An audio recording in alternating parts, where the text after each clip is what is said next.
446 میں آ کر شیعوں کی حکومت کو ختم کیا تغرل بیگ سلجوکی نے۔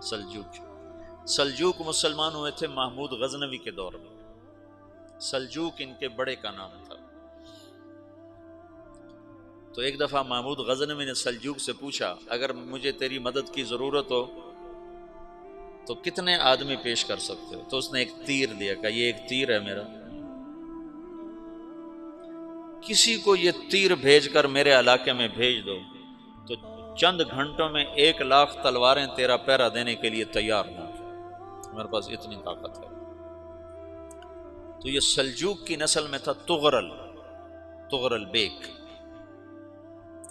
اللہ تعالیٰ نے جب عرب زوال کا شکار ہو گئے اور ضعف کا شکار ہو گئے، جیسے بڑھاپے کا کوئی علاج نہیں، جب قوموں پہ زوال آتا ہے تو اس کا بھی کوئی علاج نہیں، پھر اور قوم کو جگہ ملتی ہے۔ جیسے بڑھاپا ایک فرد پہ آتا ہے، ایسے بڑھاپا قوم پہ آتا ہے۔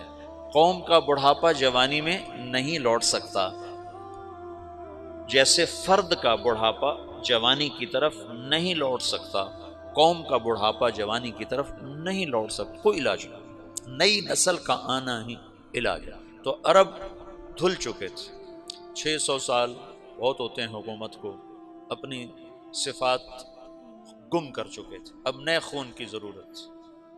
تغرل بیگ پہلا شخص تھا جس نے آ کر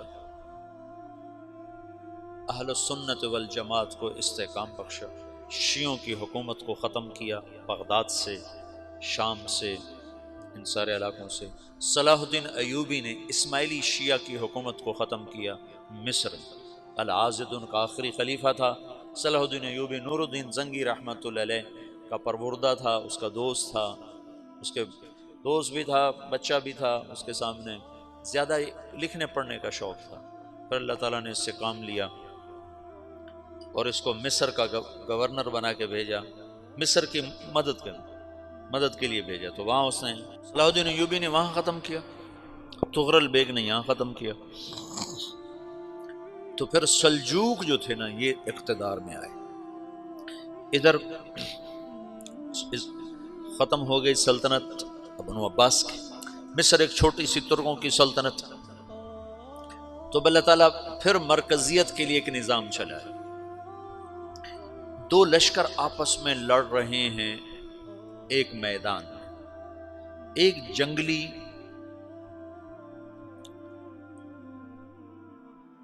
بدوؤں کا قافلہ، جنگل کے لوگ اپنے قبیلے کو لے کر، ایک جنگلی قبیلہ اپنے سردار کے ساتھ نقل مکانی کر رہا ہے ایک جگہ سے دوسری جگہ۔ اللہ کا نظام کہ یہ لوگ چلتے چلتے چلتے اس وادی میں پہنچ گئے جہاں جنگ ہو رہی ہے، دو لشکر آپس میں لڑ رہے ہیں۔ جب یہ وہاں پہنچتے ہیں تو ایک لشکر کے قدم اکھڑ رہے ہیں اور دوسرا غالب آ رہا ہے۔ ان کو نہیں پتا شکست کھانے والے کون ہیں اور فتح پانے والے کون ہیں، ان کو نہیں پتا۔ اس جنگلی قبیلے کے سردار کا نام بھی تغرل ہے، تغرل۔ تو یہ سردار کہتا ہے جو شکست کھا رہے ہیں ان کی مدد کرو، کچھ پتہ نہیں کون ہے، کہتا جو شکست کھا رہے ہیں ان کی مدد کرو۔ تو 400 وحشی جنگلیوں نے فاتح لشکر کے پیچھے حملہ کر دیا۔ وہ تو ایک کافی ہوتا تو 400 دوڑ جب تلواریں پڑیں تو چند لمحوں میں نقشہ بدل گیا، بھاگنے والے جم گئے اور جمنے والے بھاگ پڑے۔ جب جنگ ختم ہوئی تو شکست خوردہ لشکر کے بادشاہ نے ان کو بلایا، اسے پوچھتا ہے مجھے جانتے ہو میں کون ہوں؟ کہا نہیں۔ کہا تو تم نے میری مدد کیوں کی؟ کہا انسانی ہمدردی کی وجہ سے، تمہیں شکست ہو رہی تھی اس لیے تمہاری مدد کی۔ پھر اس نے اپنا تعارف کرایا، میں ہوں سلیمان سلجوقی، ترکی کا بادشاہ۔ مسلمانوں کا لشکر تھا اور تاتاریوں سے شکست کھا رہا تھا، تاتاری فتح پا رہے تھے، مسلمان شکست کھا رہے تھے۔ تو وہ اللہ کی غیبی مدد بن کر آئے، تو وہ اس سے کہتا ہے میرے ساتھ رہنا پسند کرو گے؟ تم نے میرے اوپر احسان کیا ہے، میں اس کا بدلہ دینا چاہتا ہوں، میرے ساتھ رہنا پسند کرو گے؟ کہنے کا کر لوں گا۔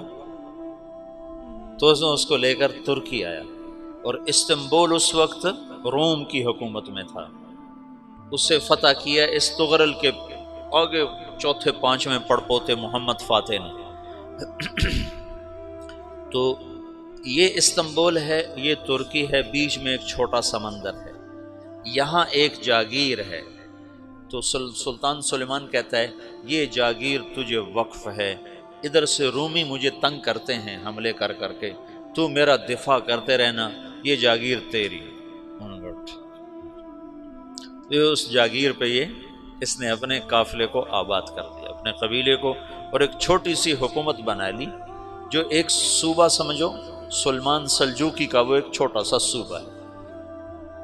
وہاں جب یہ رہ پڑا تو پھر یہ ایک شیخ کے بیت ہوتا ہے، وہاں شیخ طریقہ میں ان کے یہ بیت ہونے جاتا ہے، وہ اس کو رات اپنے پاس ٹھہراتا ہے، تو ایک کمرے میں ان کو ان کا خادم ٹھہراتا ہے۔ یہ جب کمرے میں جاتا ہے تو سامنے دیوار میں طاقچے پر قرآن پڑا ہوا ہے، تو یہ تغرل بیگ کہتا ہے یہ کیا ہے، یہ کیا ہے؟ تو وہ خادم کہتا ہے یہ کتاب اللہ ہے، قرآن ہے۔ اچھا، وہ اس کو وہاں چھوڑ کے باہر چلا جاتا ہے۔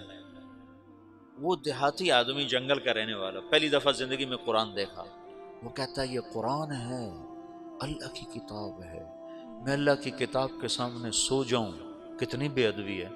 تو اس نے ایسے قرآن اٹھایا اور سر پہ رکھ لیا اور کھڑا ہو گیا، ساری رات قرآن سر پہ رکھ کے کھڑا رہا۔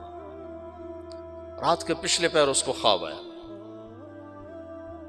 کھڑے کھڑے اس نے دیکھا کہ اس کی پشت سے ایک چاند نکلا اور شیخ کی بیٹی کے سینے میں جا کے اتر گیا۔ پھر اس لڑکی کے سینے سے ایک درخت نکلا جو پھیلتے پھیلتے پھیلتے 3 بر اعظم پہ چھا گیا، افریقہ پر، یورپ پر، ایشیا پر۔ پھر اس کی آنکھ کھل گئی، وہ کھڑا ہوا ہے، تو اس نے صبح یہ خواب اپنے شیخ کو سنایا، تو انہوں نے اپنی بیٹی اس کے نکاح میں دی تھی۔ اس بیٹی سے ایک بچہ پیدا ہوا، تغرل بیگ نے اس کا نام رکھا عثمان، عثمانی ترک نام سنا ہوا، جو میں نے کل بتایا تھا کہ 1924 میں وہ خلافت ختم ہوئی۔ تو ایک بیٹا پیدا ہوا عثمان۔ عثمان نے پھر ایک نئی اسلامی حکومت کی بنیاد رکھی جو 1924 تک چلتی رہی، کوئی 800 سال یہ حکومت چلی۔ تو حکومت کا شیرازہ بکھرا، لیکن پھر جڑ جاتا تھا، پر وہ قرن اول والا جوڑ کبھی نہ پیدا ہوا، ٹکڑے بن گئے۔ ان ٹکڑوں میں اللہ لوگ پیدا کرتا رہا جو دعوت دیتے رہے، دعوت زندہ رہی۔ جو تربیت کا نظام تصوف کے ساتھ تھا اب وہ تبلیغ کے ساتھ۔